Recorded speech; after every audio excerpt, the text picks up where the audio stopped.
Hi there, I'm Carrie Petty with REMAX Central. I am with Rick Horn from Horn Wojciechowski, our local lawyer here in Airdrie, Alberta. We're discussing a few topics today, and our first one is RPRs, or real property reports. And we want to know the importance of them and when they come into play throughout our legal process.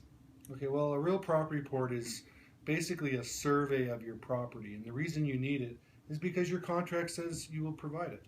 So if you are a seller of a property, there's a clause in your real estate purchase agreement that says you will provide a current real property report showing the current state of all improvements on the land.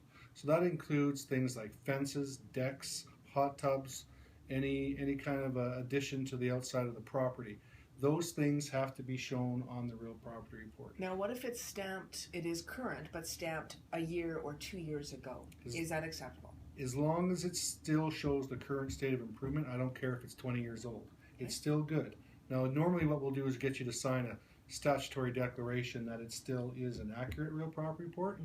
Now, the real property report not just has to be current, but it also has to have a compliance certificate from the city or the municipality showing that it complies with all the land use bylaws. And usually what they're looking for is they're looking to make sure fences and decks don't encroach on neighboring lands, on utility rights of way, that your house isn't sitting too close to the property line, that sort of thing.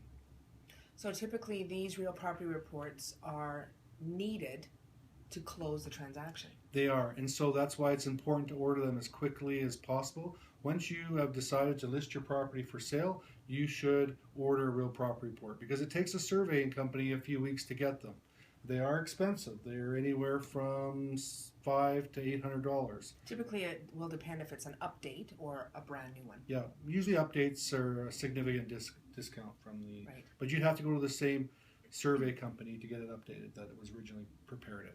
So because this is a delay, are you finding that a lot of folks are having issues when they come to you to close? Yes, if we don't have the real property report as a seller, usually what will happen is the buyer's lawyer will require us to hold back at least $5,000, sometimes $10,000, which we cannot release until we have the real property report complete and with compliance.